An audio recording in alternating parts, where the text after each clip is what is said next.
চাঞ্চল্যকর ঘটনা।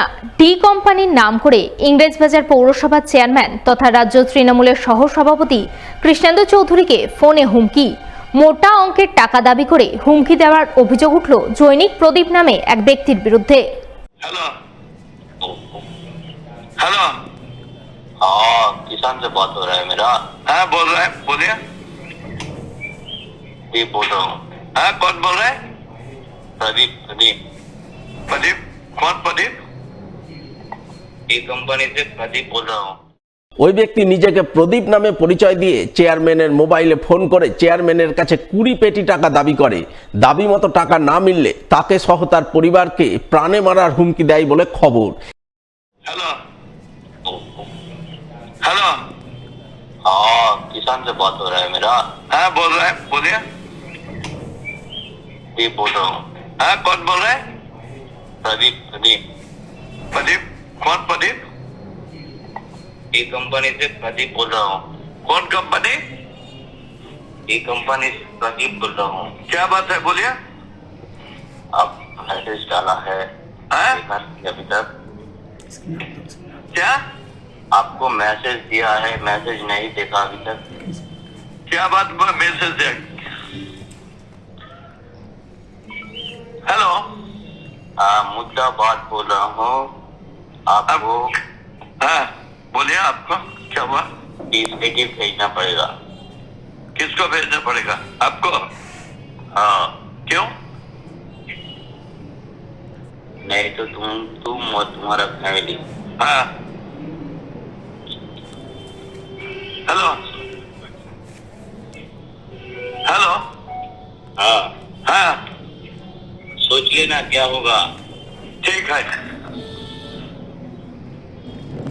कहाँ से बोल रहे हैं?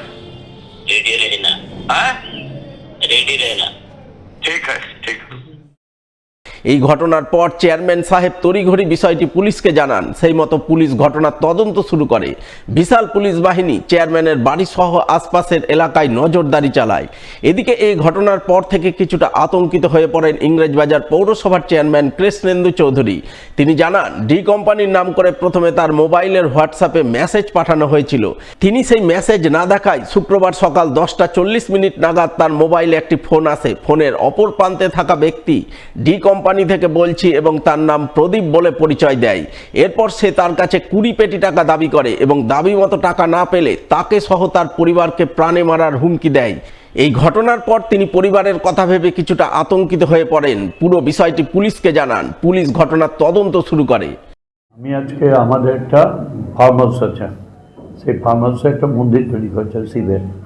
তো শিবের মূর্তি, ওর সঙ্গে যে নন্দী থাকে, শিবলিঙ্গ, এগুলো গাড়িতে করে নিয়ে যাচ্ছিল। তো ফার্ম হাউসে ওইসব নামিয়েছিলাম। মন্দিরটা 26 তারিখে ওর ইনোগ্রেশন আছে।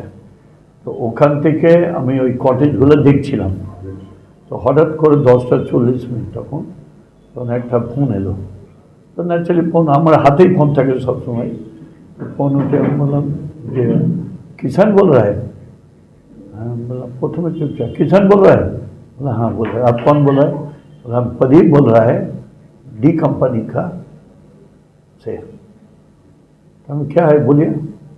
बोलो आप मेरा मैसेज नहीं देखा है? नहीं आपका मैसेज नहीं देखा है, तो आप सुन लीजिए, जल्दी से जल्दी 20 पेटी हमको भेज दीजिए। नहीं भेजिएगा, कल आपका लास्ट टाइम है, कल आपको ठोक दूँगा, आपको, आपका फैमिली को, और आपका इधर नहीं है बोलो। तो मतलब जब पैसा जो देगा आप आइएगा तब तो पैसा देगा। अब बोलिए कहाँ देना होगा, क्या करना होगा। तो ठीक है बोले, फोनটা কেটে সঙ্গে সঙ্গে পুলিশকে জানিয়ে দেওয়া হয়। না কোথায় দিবে না দিবে এগুলো বলে, সঙ্গে সঙ্গে পুলিশকে ইনফর্ম করা হয় ইংরেজবাজার থানাকে। ইংরেজবাজার থানা তারপরে ইনকোয়ারি করতে লাগলো। এই অবস্থা। কোনো মেসেজ কি পাঠিয়েছিল? হ্যাঁ মেসেজ পাঠিয়েছে। 20 কোটি বলতে দাদা 20 লাখ টাকা মানে 20 লাখ কি 20 কোটি আমি করে বুঝবো। দাদা কিছু পরিকল্পনা, কিছু অনুমান করছেন কার কাছে ষড়যন্ত্র? আমার আগে তো এরকম প্রায় 17 বার গুলি বোম খেয়েছি, আমার বন্ধুরাও মারা গেছে। তখন এরকম ফোন কল হতো, আর তারপর গুলিও চলতো, বোমও চলতো। মেসেজগুলো সব পুলিশকে দিয়ে দেওয়া হচ্ছে। কতগুলো মেসেজ করেছিল এবং মেসেজের কি ভাষা ছিল, কি কি বলা হচ্ছে? ওই যা বললাম ওই টাইপেরই।